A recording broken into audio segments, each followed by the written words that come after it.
Welcome back on the AM show. And of course, we get into that big interview, that big interaction with our guest this morning. He is legislator for the Afutu constituency in the Central Region. He also is majority leader in Parliament. And guess what? I found out, a little bird whispered to me, it's not coincidence that he's decked in his, is it azure or baby blue jacket this morning. Today happens to be his birthday. Happy birthday. Thank you. Efishiapa. Thank you. It's interesting that we've been able to pull you, draw you out of your home on your birthday. Well, Thank you for celebrating it with us. I give my word to your producer, and it's important to honor him. So Great. it's okay. Great. Thank you for doing us the honors. So let's get right down to it. You've been majority leader for a few months now. It's I remember when you had your first, you spoke on this and you spoke about your path, how you had got here, even to become a Futu legislator, and then how things had been orchestrated and pivoted you to this point. But how do you feel as majority leader so far? And in terms of your caucus, how do you feel you're faring in Parliament? Well, we're doing fairly well. A sense of fulfillment. And I enjoy that bit of leadership where you have to engage the more. The posture of banter, has given way to engagement. So you would have to manage your own side and engage the other side and look for solutions that would help with the governance of the House. Because your job as a majority leader is to ensure that government business goes through. You wouldn't want a rank-cross House. But of course, it's a political turf. You cannot also avoid the banter.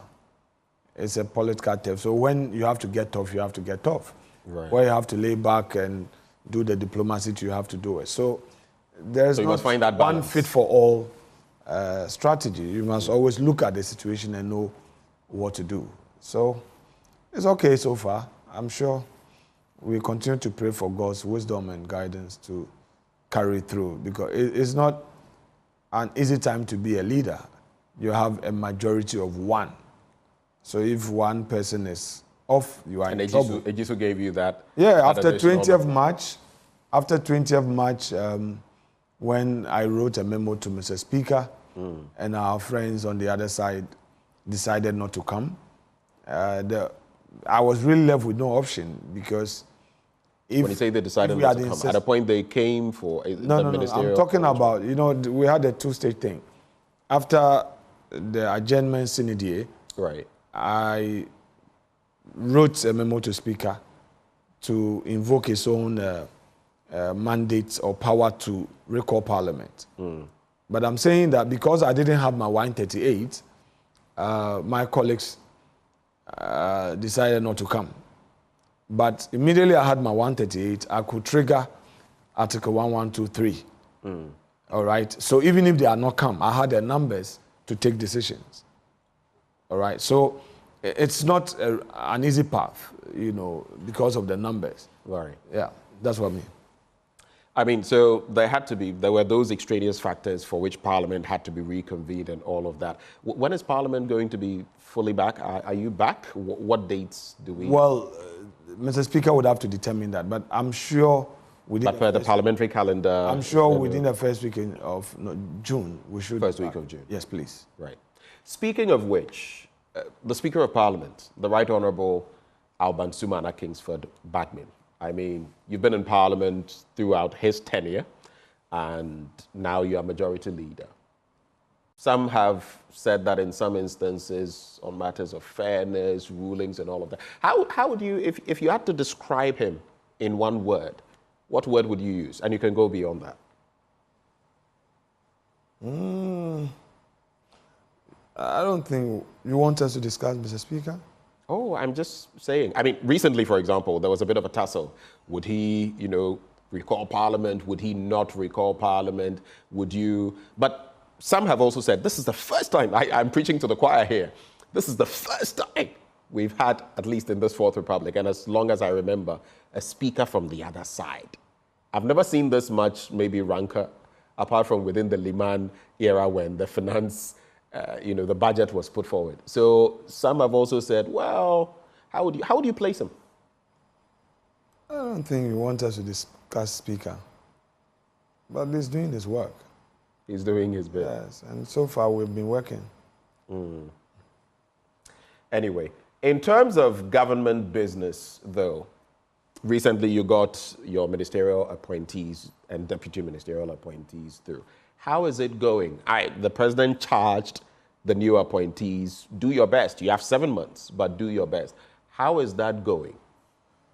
Well, I think the confirmation delayed, and President had no choice than to rely on Article 58 to appoint them as his special representatives. And I think when we recalled, the opportunity came for them to be confirmed. But there were some surprises, because the committee report was by consensus. And by our practice, whenever the committee report is by consensus, we take it as such, and then we use a voice vote. Right. Unfortunately, on the day when the first deputy speaker was to move the motion for the adoption of the report, our colleagues said, okay, they are resigning and that they are not part of us. So we should amend the report to reflect majority decision. We could have fought that, but we felt that, look, it's an election year. They have a political decision to take, and they have taken it. If the last minute they don't want to be part of it, so be it.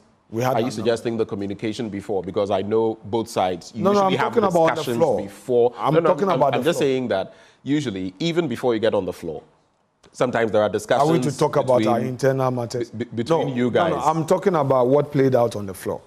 I'm saying that they decided, for the records, that they don't want to be part of it. Yes, I get that point, but I'm just asking, was there any I'm referring to interaction before going on the floor? I'm referring to what was out there for the public. Okay. And I'm saying that though the report had been laid earlier, and it was by consensus, they now decided not to be part of it. But of course, we had our 138, and we were okay to go. So when they walked out, we still passed them. Okay? The point here is that we could have done it much earlier. Then the Garrett project of 150 million, we had earlier approved the 300, and then we did this 150 million too. That one too, they wanted a head count. We won. They didn't have their numbers, and I found it a very poor strategy on their part, knowing that they didn't have their numbers, but still going into battle. Anyway, that's up to them. But again, we carried the day. And on the issue of the tax waiver, and that is where I think that I have a very big problem with our colleagues. You see, how so? We're talking in about this country, how much? Is it 250 million? Don't let us talk about how much. But you can't have the conversation without talking about how much. I'm saying that you don't have to talk the numbers. If you talk about the numbers, you get it wrong. You would oversimplify it and you get it wrong. Gentlemen, countries are competing for investment, all right? And they have all manner of incentives to attract people to bring capital. We are talking about post-COVID entrepreneurial decisions. Entrepreneurs would have to take decisions which country they would go to. You go to Qatar today, in their free zones, their policy on foreign direct investment, so attractive. Tax waivers, first 10 years, you are not supposed to pay your tax on profits and all. You have that space. Now, this government introduces the one district, one factory. The aim of it is to create a space for businesses to thrive. If you give that incentive, that money, that capital is invested in the business. That is why I'm saying that don't quantify that, government is giving tax incentives of 300 million. That money could have been used for something else. You get it wrong. I see. When you give a businessman the space, you are allowing him to employ more. You are allowing him to expand. That is the rationale behind it. Okay, so the rationale is clear. Let me just halt you. We have the Free Zones Authority, right? May I finish the point? Let me talk about. First of all, let me finish the point first. Go ahead. Now, we bring this. We have 42 companies, and then all of a sudden, the minority will say, "No, you are granting tax waivers of so much, so we will not allow." There are factories that are at various stages of completion that are going through frustration because the equipment are there, the law has not been passed. There's no resolution to support. In my own constituency, an Indian company has come establishing a tissue factory, the first of its kind in West Africa. And this tissue factory is going to produce the raw material base for all the tissue companies. You know the tissue companies we have in Ghana, they all import the pulp, the jumbo, they come and cut it and all. This company is going to produce it. And they got attracted to Ghana because of the 1D1F. I see. They are almost 60% done. And we are in Parliament, dragging our feet. There are many other companies going through the same thing. I am feeling it because if this company is completed, they will start employing my people. The companies that are importing will not have to import. So the pressure on the city would go down. And if they have that tax incentive, they will be able to, do their phase 2 and employ more. The point I'm making here is that instead of looking at it with a myopic eye, get a bigger lens to look at it, look at the impact of that incentive, and look at the space around you. Are other countries offering similar incentives? If they do, they would go.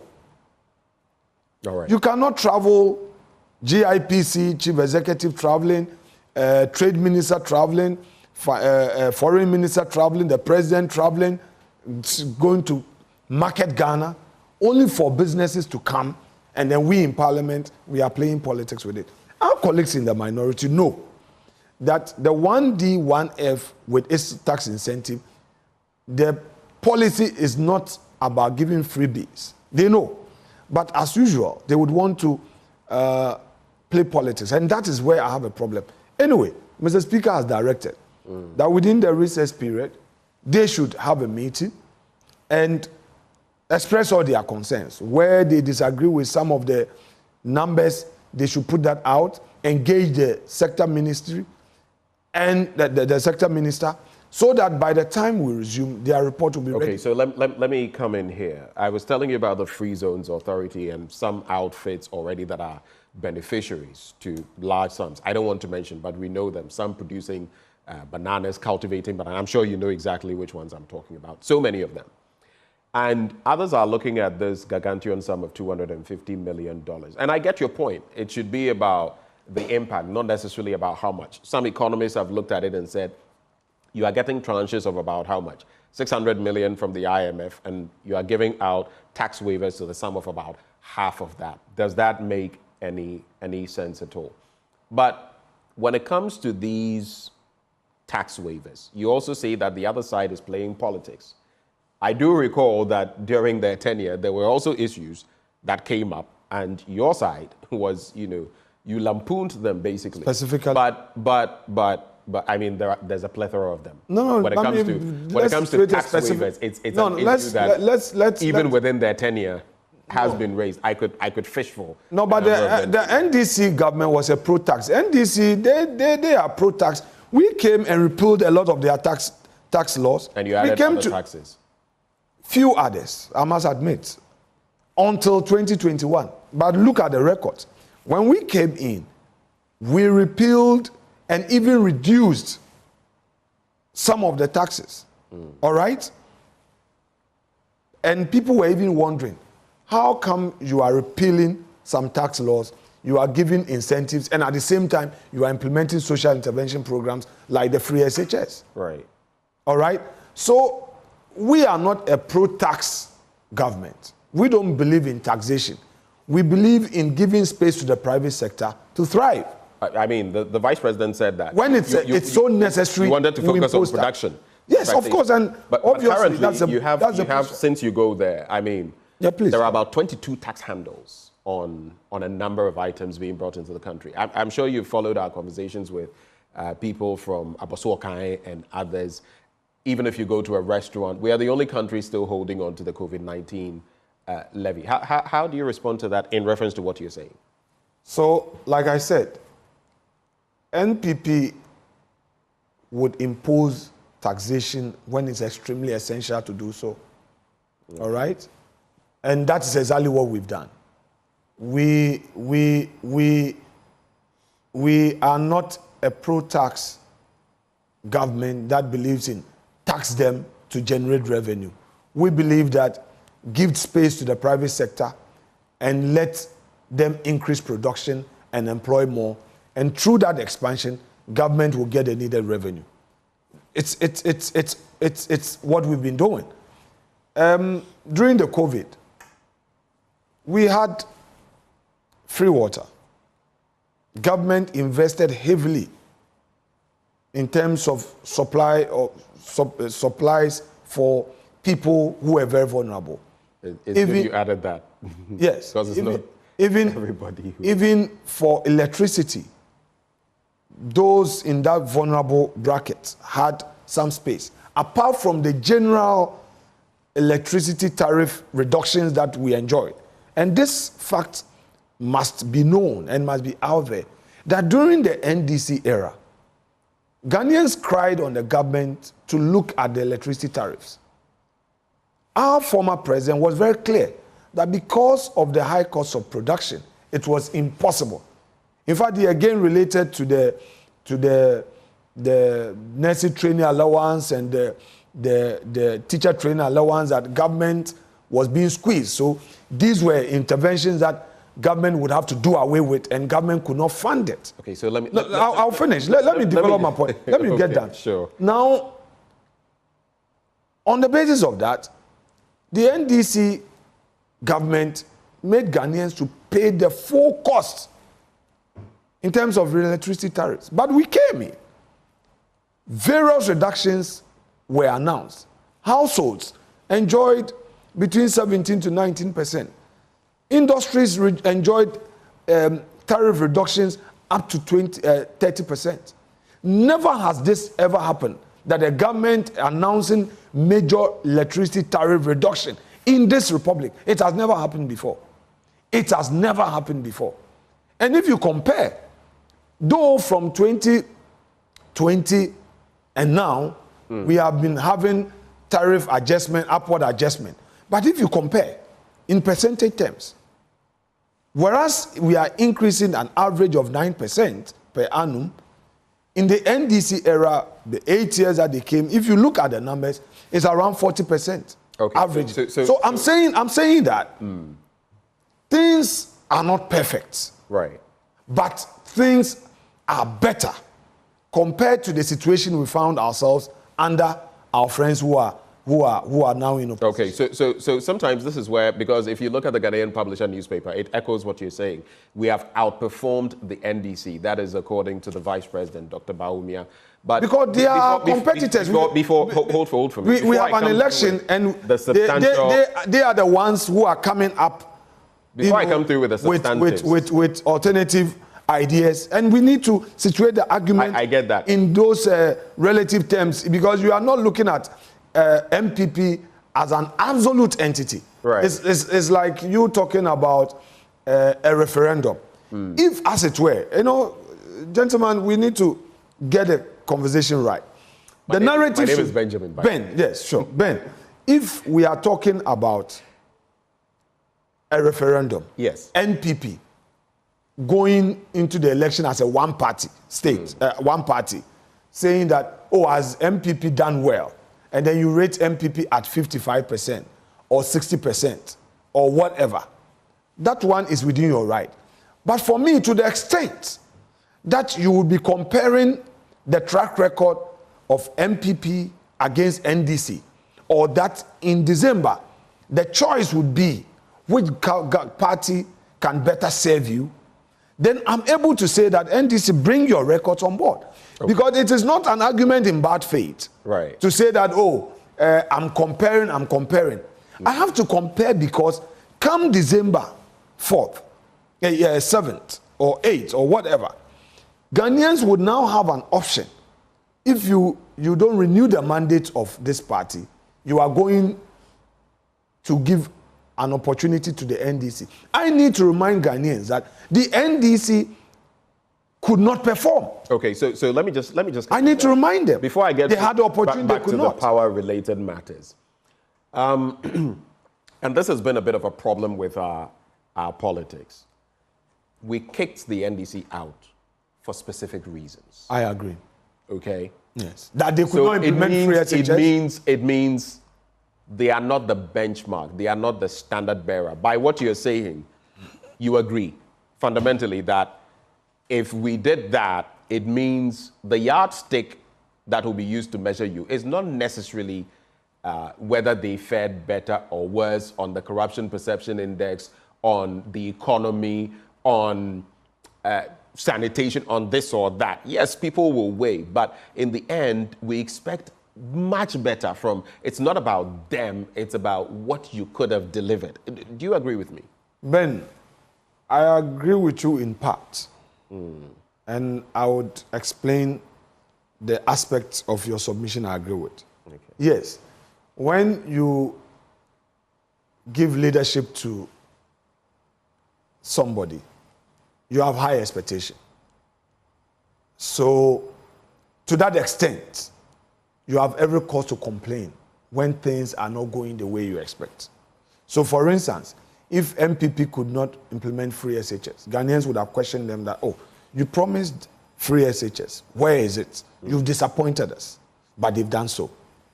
When you couldn't institute $1 million per constituency, could you? 2, fisher folks needed landing beach sites. NDC could not do it. We promised that we would do it. They were supposed to do 6. We promised to do 6. Today, we are doing 13. Are Ghanaians happy with that? Yes, the fisher folks. They said, oh, they will take you, that you did well. Nursing and teacher training allowance. They said that they will cancel it. They did cancel it. We promised we were going to do it. Question is, have we done it? We have done it. If you come to an NHIS, the National Health Insurance, you recall that in the 8 years of NDC, the system of record keeping was so poor that service providers could be owed several months. And you go to hospital and you are told that the NHIS card would not be accepted. So people even abandon. The records are there. Where the usage, the patronage had gone down to just around 1.5 million. Today, what do we see? Astronomical increase in the patronage of health insurance because the system is in place to pay. Now, there are areas of disappointment, like you said. But you know the NHI has its own struggles. I mean, I told you, I had Dr. Da Costa. I am saying that in spite of... We know what challenges. He's Ben, do you want this best, conversation to flow? I'm saying that in spite of the challenges, we've chalked some good success, which you know. We've chalked some successes, which you know. And I'm saying that the fact that the patronage, the use, the reliance on the NHIS policy has increased should tell you that something good is happening there. Now, service providers are being paid on time. Do we still have complaints of several clinics, hospitals being owed several months without being paid? No. All right? Yes. You don't get me when I interject. It is, what you're saying is right. So many hurdles have been crossed. But when you say things like, do we have several? Yes, actually. There are a number of them. But the good thing is, like I had Dr. Da Costa here, between 180 million and 250 million is being paid every month. He was here himself calling on the finance minister to do more. So many strides have been made, but you must admit that some challenges still exist. That's all I'm saying. You see, maybe you are also not following. I admit that we do not have a perfect system, but we've done better than we came to meet. That point must also be made. And I'm saying that if hospitals were complaining bitterly, you go to a hospital and they turn you down because they say the government owes them several months and they are not paying, so you should go back home. I'm saying that from what we know in Parliament, the records that you also know from the chief executive, the situation has significantly improved. It's a matter of fact. So we must admit that. Now, there are other challenges in the economy that people complain of, and that would